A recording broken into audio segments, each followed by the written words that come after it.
to the Last Day series. If you haven't seen them yet, there are 2 prologues to this series leading into it anyway. And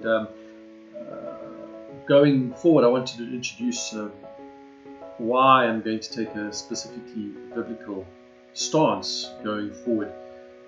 3/4 or more of the Earth's population believe that there is a creator, that there is a greater power.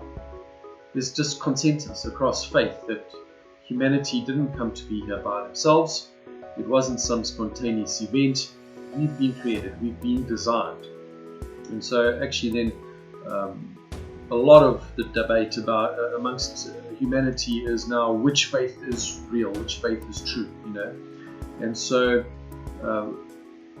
for the next couple of episodes, I'm going to introduce and explain why I personally believe that the biblical view is true. So for this morning, we're going to discuss witnesses and the value of witnesses. If you had to go to a court of law and there was a crime being charged and a judge or a jury is busy adjudicating a case, amongst various items of elements would be witnesses. First-hand eyewitnesses who actually witnessed what happened. And the more witnesses testify in that case, they will bring clarity to the overall picture. So the judge wasn't there, the jury were not there on the day that the events took place, but those eyewitnesses were.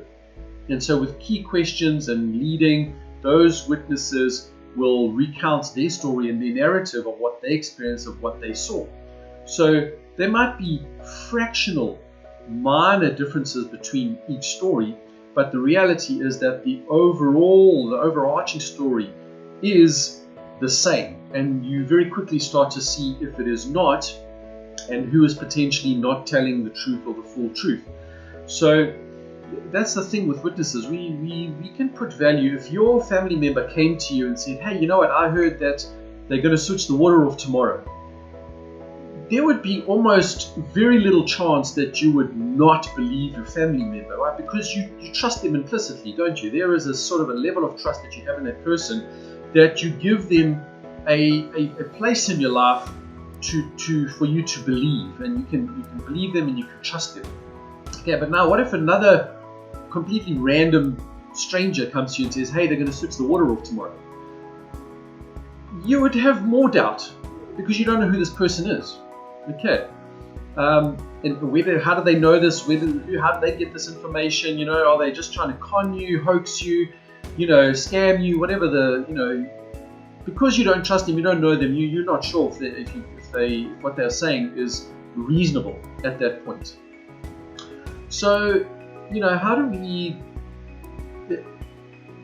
start to sift out our witness accounts? So, let's say someone comes to you again, a complete stranger, and says, I saw a man climb up to 30,000 feet in an aeroplane, jump out without a parachute, and landed safely on the ground without being hurt whatsoever. Most of us would think, no, man, you're mad. That is completely impossible. But the person says, no, but I was there. I was on the ground. I actually saw this happen. This is really happened. This is the story. You think like, no, I know you sound convincing. I know you look convincing, but someone jumping out of a plane on purpose, without a parachute, on purpose, and then still landing on the ground, something is very odd here. But now, what if tomorrow you encounter somebody completely different who tells you the same story? And you go like, wow, okay, that's strange. Someone yesterday told me the story. I didn't believe them yesterday. But now here's someone else who hasn't related. They don't know each other. And they're telling me the same story. Well, maybe then you would start to wonder. There must be something to the story. Maybe I don't understand the full story, but there's something to the story. And then what about the day after or the week after? 3, 4, 5 people come to you, all unrelated. They don't know each other. You just pass them in the supermarket, or you pass them in the parking lot at school, wherever you go, at work, and you get just completely random eyewitness accounts of someone jumping out of an airplane without a parachute and landing safely on the ground. Suddenly, intrinsically, we're not even talking statistics and probability and mathematics or science or biology. We're not trying to prove any evidence here. Just from pure eyewitness accounts. Suddenly you're in a bracket that starts to say, you're in a position, you're in a mindset now, after those 4, 5, 6 engagements, of saying, there's something to the story. Maybe I should check it out. Okay. And so that's pretty much what I'm bringing you to today is, what if 44 people from different time periods, so completely impossible of engaging with each other, all had a common story about a creator? Wouldn't that get your attention? I mean, if 4, 5, 6 people, just half a dozen people, could get your attention to think about a man jumping out of an airplane without a parachute and landing safely, which is just, it's a completely illogical story. Anyone falling from 30,000 feet is going to lose their lives, you know. But you would start to believe half a dozen people, because intrinsically, without really even processing deeply, you'd have to start to believe them. They're random. They didn't contrive together to make up the story just to deceive you. It's not like you're on candid camera and it's all happening at the same time and 6 people all at the same time contrive a story. Okay. Intrinsically, you understand that those eyewitnesses are telling you something that you have to go check out. You have to go and just sort of take that final step of believing the credibility and believing the story 100%. Right. So here I am telling you, here's 44 people across thousands of years, not having the opportunity of knowing each other, telling the same story about a creator who made humanity. It sounds ludicrous. It sounds irrational. But how is it possible that 44 eyewitnesses, at least, there's far more, okay, I'm using the number 44 on purpose. How is it possible that 44 eyewitnesses who didn't know each other, impossible to know each other, can be having the same thread of a story? There must be something to it. And that is exactly how the Bible is compiled. 44 different authors. Some had the opportunity of knowing each other. They were around about the same time periods, okay? But we're talking about maybe half a dozen. The rest not. The rest from different time periods. There might be clusters together within sort of 50 years or 60 years. But how can 44 authors across millennia contrive to agree a story? It's the likelihood is very low, which means the reality of the story being true is very high. So again, we start to understand the value of testimony. Another one might be something like the Holocaust. Now, the Holocaust is an extremely emotive piece of human history. It's very emotive. It's, gosh, I mean, I don't want to get into, what a terrible time in human history. It's really terrible. But you weren't there and I wasn't there. How do we know it happened? How do we know? Well, again, number one, I think just the last surviving members of that generation who were in the concentration camps are still with us today. And they are still eyewitnesses of what happened. But back then, in those days, there were many eyewitnesses who were actually rescued out of those concentration camps, and they had a lot of stories to tell. So we can't doubt. And then there was a whole lot of other evidence. The soldiers came and they saw the concentration camps, many concentration camps, and there was photographs taken and lots of evidence taken. Okay, but if we had none of that other evidence, and all we had was the voice of the victims, it would still be 100% verifiably true that the Holocaust happened. And we would somehow intrinsically, we just know that we can believe people and their stories. Let's talk about life after death.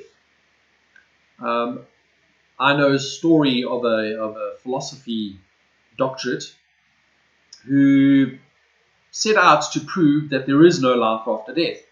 But right in his framework early on, he completely excluded near-death experiences and post-death experiences. He just completely excluded them from consideration. And so his conclusion was true, there is no life after death. Because he just cut off a complete set of data and variables from consideration. His conclusion would have been completely different if he encountered the many tens of thousands of people, eyewitnesses, no one knowing each other necessarily, from across different countries, different cultures, different languages, all having these experiences, near-death or post-death experiences, and coming back to life again with these stories. And if it was just one person, we'd think, we're glad you're back. Glad we've got you with us again. We're very happy about that, but we can't pin the story that you're telling us. This just sounds a bit fanciful. It sounds a bit strange. But because we have so many eyewitnesses, so many people across the world, across time, have had these experiences, we have to realize, without any other evidence, that there is life after death. There are just too many eyewitnesses about this. Okay, so we don't question that or doubt that. We understand that these things are realities, sort of outside of our time-space reality. But one day we will all experience this reality once we depart this time-space. In the same way that we sort of intrinsically understand our witness testimony, I also, like I started with, I am an eyewitness. I had a personal encounter with the Creator, and I'm going to make a separate recording of that. And there are many people like me who have those one-on-one experiences with the Creator. Many, millions, billions have had those one-on-one experiences with the Creator. And so we know, just like there's life after death, just from eyewitness accounts, we know that there is a Creator, just from eyewitness accounts. So what is the likelihood of 44 people, coming back to that example, what's the likelihood of 44 people across time, across millennia, contriving to make up a story about one specific deity and the whole story that comes from that? The likelihood is almost zero that they contrive together, which means the likelihood is almost 100% that the story is true. So we have to start thinking about then, if the likelihood that the Bible story is true, we have to start considering the content of the Bible. And we have to also just consider the likelihood. What is the likelihood that one single human, currently there's 8 billion people on the planet. Okay, that's excluding all the billions that have already come before us and the many millions that are still going to come after us. So we just take a snapshot, 8 billion people on the planet at the moment. What's the likelihood that one of those 8 billion could fulfill specific part of the biblical narrative and fulfill very specific parts of the biblical narrative? What's the probability? Well, it's 1 in 8 billion. But this is very simple maths. It's a very low probability, that one human can set out on their own to go and accomplish all these things. Yet, we have a biblical narrative that tells us one human did accomplish very specific things. It is odd. Come on, it's odd. I believe this narrative, all right? But I'm just putting myself in your shoes for a moment. I can understand. The story is a bit strange. This guy, Jesus, born of a virgin, in other words, a woman who was a virgin, no intimacy with any man. Okay. Born in a human body, okay, raised in a specific culture, okay, we'll probably get to at some point.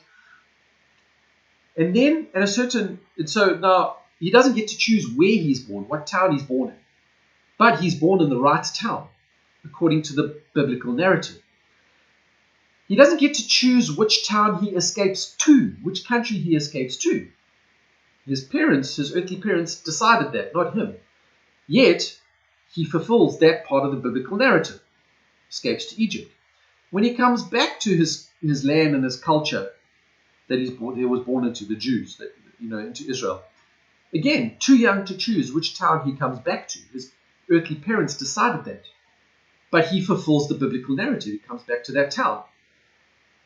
How can a newborn decide all of this stuff? How can a newborn decide to be born to a virgin? None of us decided when, how, we were going to be conceived and when. None of us. That choice is beyond humanity. That's outside of our time space. That's up to someone else. So right there, we understand that there's a design, that there's a creator. It's just too odd to be human created and human contrived.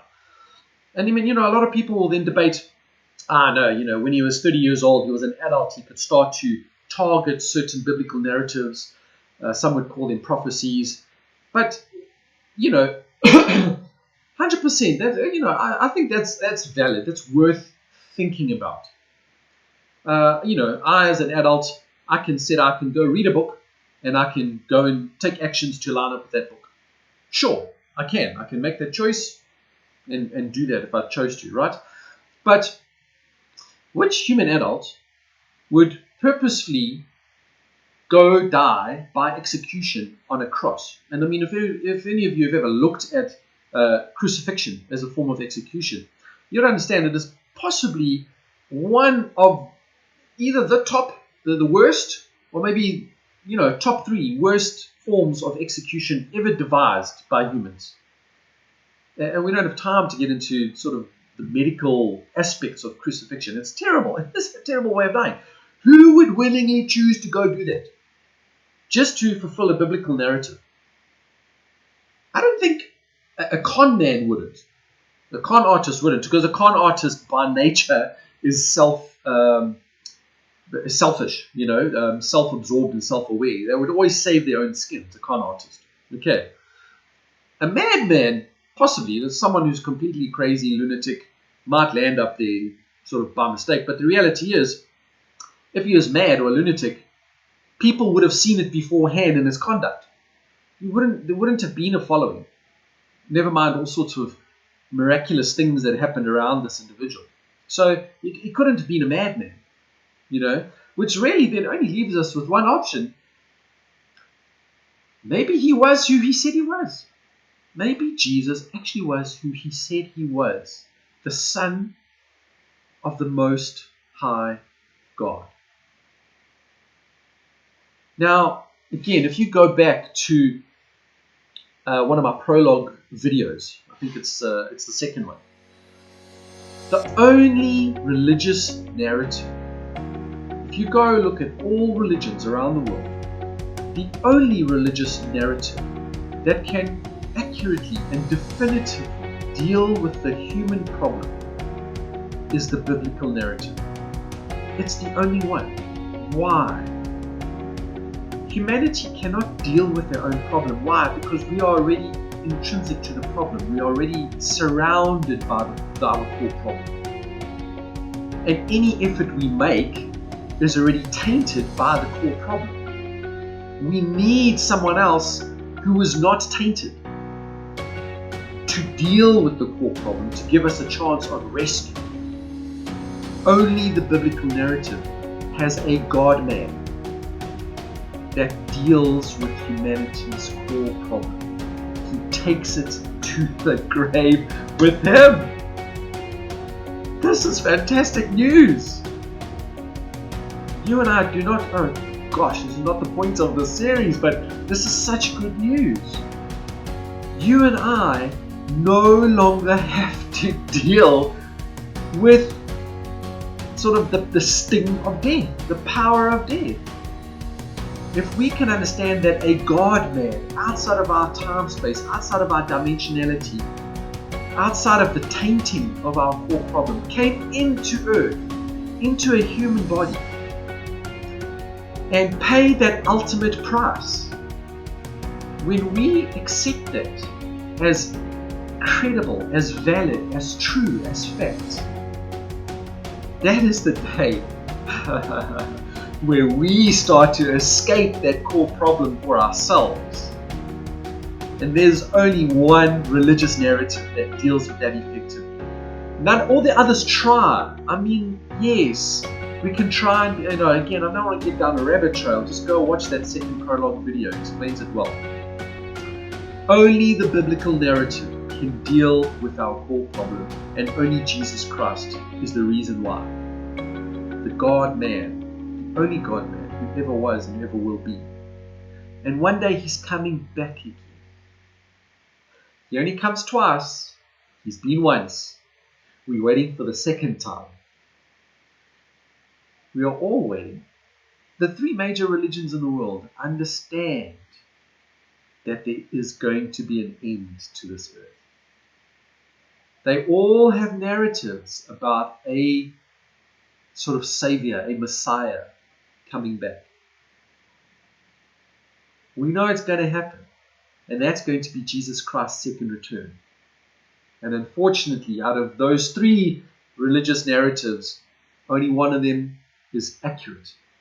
Again, the biblical narrative. So, I already said a lot about the biblical narrative, but I just want to get in a little bit deeper. And I don't want to lose too many people here, so I am going to start speaking a little bit statistically and mathematically for a bit. Excuse me, I already touched on it a little earlier that there are 300 prophecies in the Bible about Jesus Christ's first coming.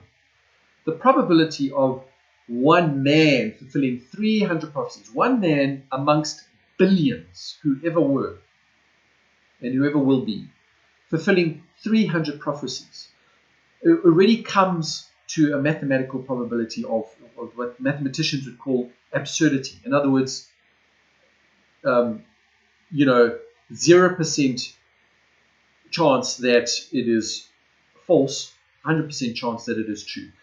But here's the interesting thing. There are 800 prophecies about Him coming back the second time. There's more in the biblical narrative about His return than His first coming. His first coming is powerful, amazing. We all need to hear that story and believe it. And the moment we believe it, gosh, wow, your life will change. But the reality is, how much, it's not how much more. It's the whole Bible is worth believing. But there are more prophecies about His second coming. And He is going to fulfill every single one of them. Okay. And many of them have already come into power, come into being. Just so, by the way, He's not here yet, but those prophecies have, in our lifetime, in this last generation, from sort of 1940 through to now, 2022, a lot of things have come into place that were not in place.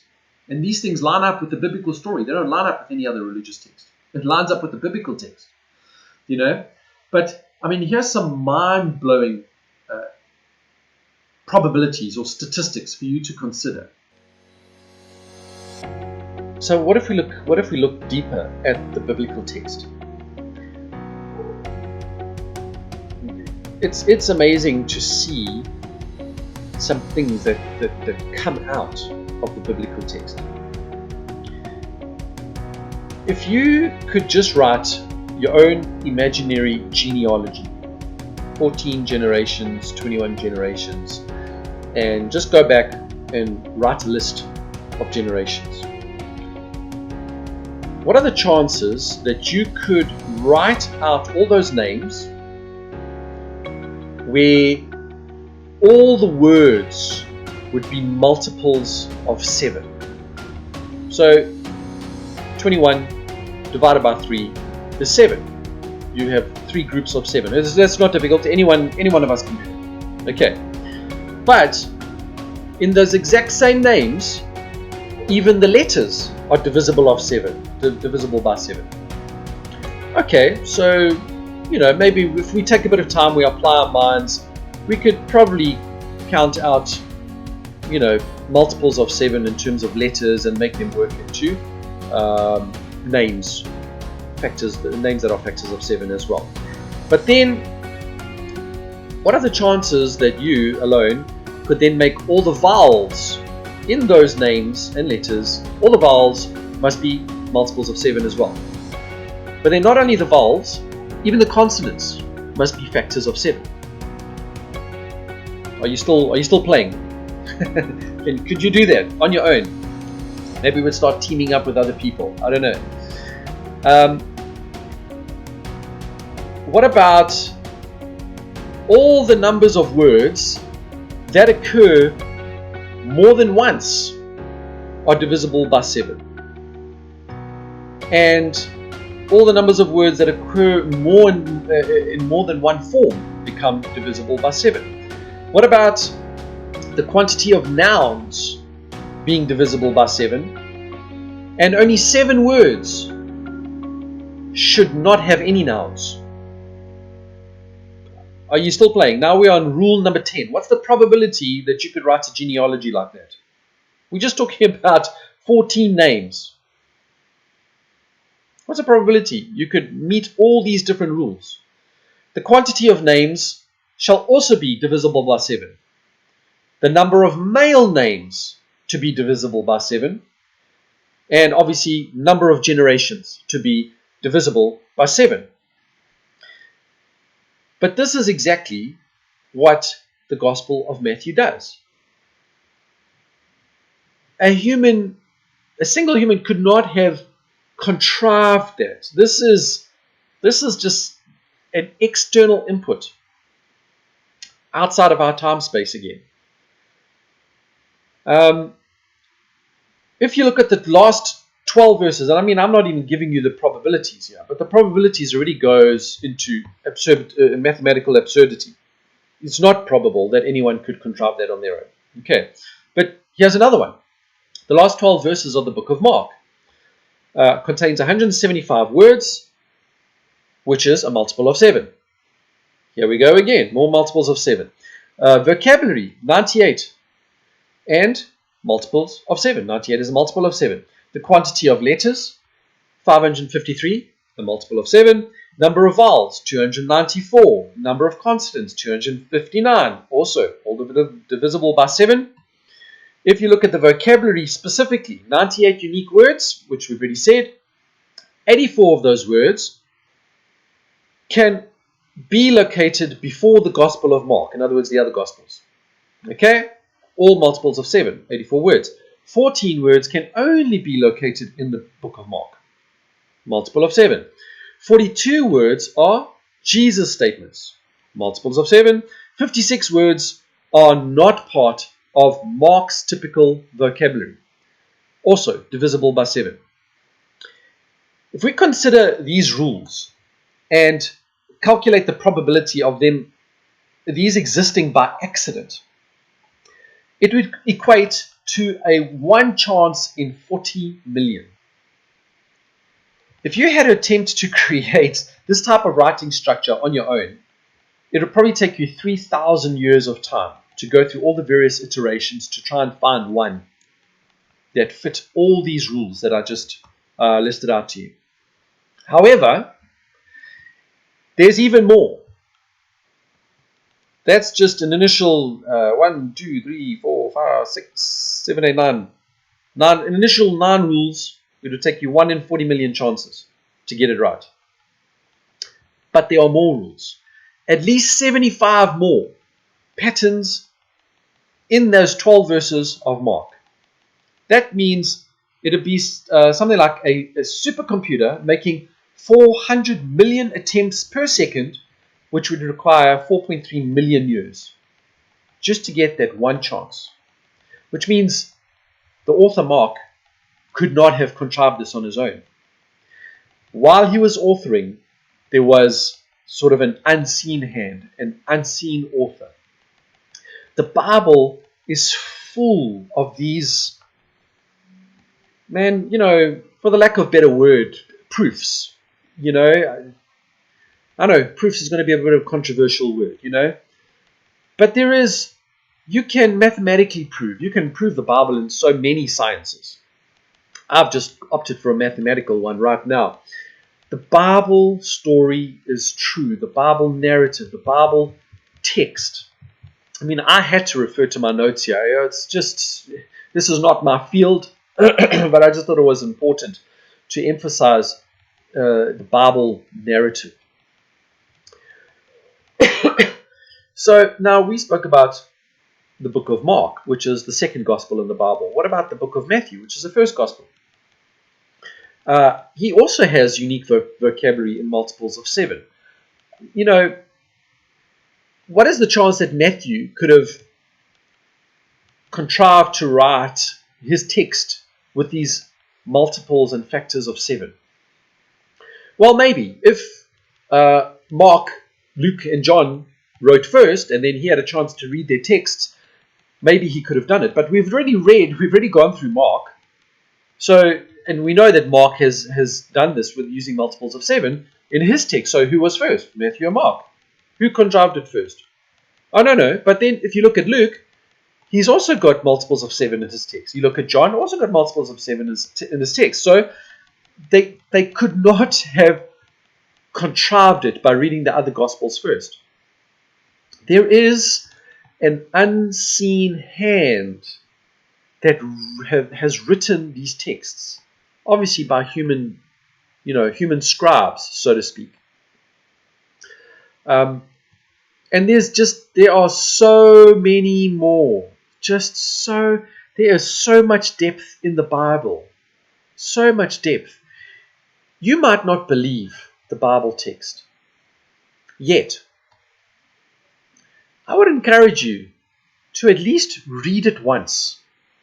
You know, if you want to debate the opposing view from your position, there is logic and there's rationale in going to at least read the opposing view.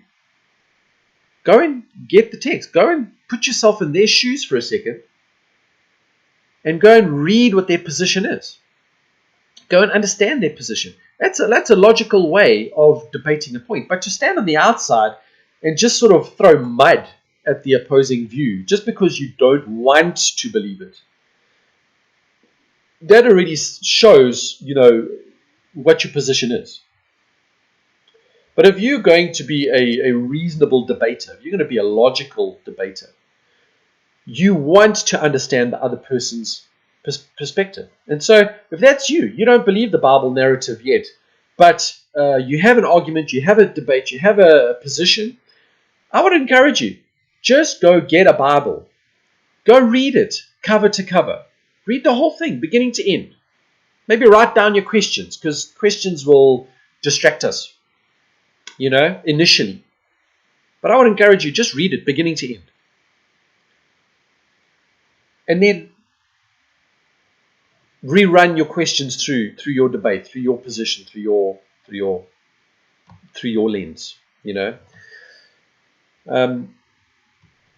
So, gosh, in wrapping up this episode, I've actually done, I think, 3 in 1 this morning. Might just edit them all separately or edit them together into one. These are just a few reasons why I'm going to take a biblical narrative going forward. And I really would encourage you to come for the journey, come for the ride. If you are someone who does not believe the biblical narrative, you may not agree with everything I'm saying. I get it. I understand. There's disagreement all over the place. I don't mind if you disagree. Really, if you've got questions, put them in the chat. Let's talk about it. It's not a problem. But I would encourage you to at least come along for the ride. Just watch future episodes. Because, like I say, it's going to be a purely biblical narrative. I don't want to get distracted by then historical events trying to prove the biblical case. I am going to take a purely biblical narrative on the basis that the Bible is true, it is God-breathed, and He can speak for Himself by Himself. he doesn't require history or science, any of the sciences, to prove his story or agree with the story. The Bible speaks to itself and proves itself, and that is why I'm going to sort of really discipline myself to only have a biblical narrative. So thanks for joining us. Please tune in next time, and obviously feel free to send me comments, and let's start a conversation. Cheers for now.